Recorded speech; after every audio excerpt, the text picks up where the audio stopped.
Hey guys, it's Dustin Wright. And Matt Meraki. Got Matt on the camera for a change on this side of it. Yeah, so Matt, we're glad you're here. We're going to walk you through our April 2024 portfolio newsletter. Key thing, I'll kick us off. The big thing is we just had a lot of information. There's been a lot of chatter around this NAR settlement that is affecting a lot of real estate agents. Which reality is it really affecting us yet? And obviously there's a lot of chatter, a lot of things being said around it. There's two things I want to make sure that I kind of provide some advice on, or give you my 2 cents, if you will, on it. Number one, the biggest problem we see in this settlement is really going to affect VA buyers and FHA first-time home buyers. Obviously, VA has a restriction on what they can have for closing costs. So if you got a VA buyer in the mix, especially in a competitive market, let's say there's multiple offers, or let's say you've got a seller entertaining 3 offers, well, a VA, all of a sudden, when it comes to either agent commissions, who's going to pay what, who's going to pay closing costs, there's all these restrictions already on VA that doesn't make them competitive in the market. All this does is hurt them even further. And I think, and I would expect, there should be some regulation, some changes. I know Fannie Mae and Freddie Mac have already discussed some of these things.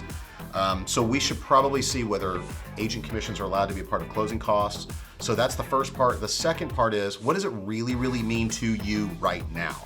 Well, first off, nothing's going to go into effect until this thing is ratified. That's probably going to be at the end of the summer. So nothing really happens right now.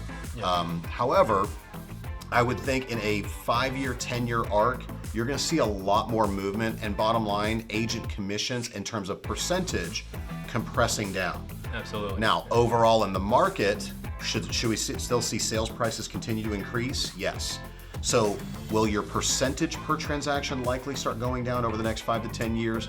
Be prepared for it. It might happen.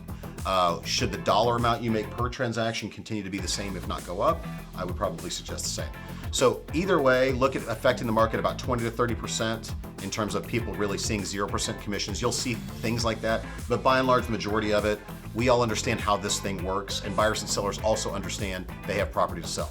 So that's kind of the main highlights I wanted to make sure we stress, at least for right now. As we know more, we'll certainly bring you guys more as well. Okay? Absolutely. Matt, we've got a couple of other stories of what's going on in the market. What's the other key things we want to make sure that we let our folks know about? Absolutely. Let's just move on straight to the next story here. You bet. This one's on Airbnbs, partnering with landlords. So, we all have our feelings about Airbnbs, and, the state of Texas specifically has cracked down on short-term rentals.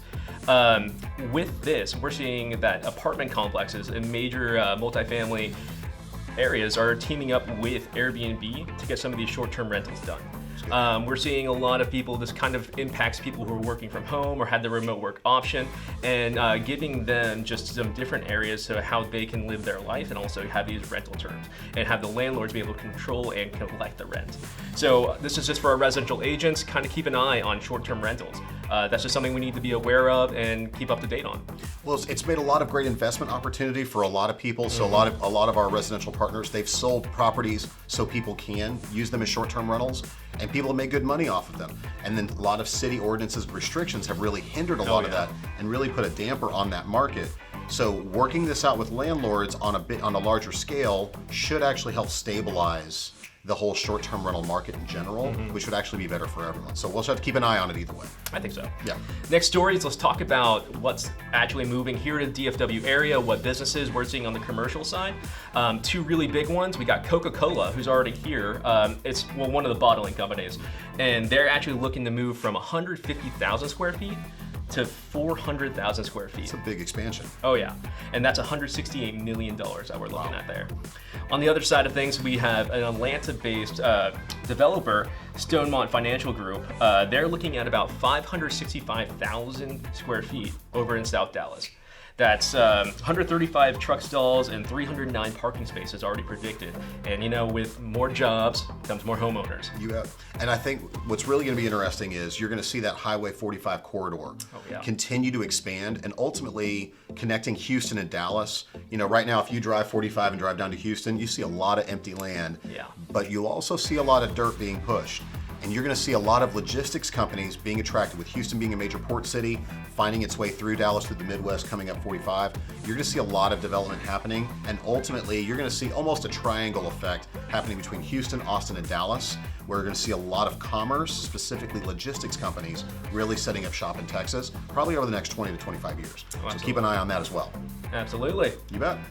Well, that's being said, that's kind of our key highlights and our stories that we have for you right now. Matt, thanks for jumping in and getting on this side of the camera My for a pleasure. change. Keep tuning in for more. We've got more newsletters and updates coming your way. And remember, we want to be a part of your portfolio.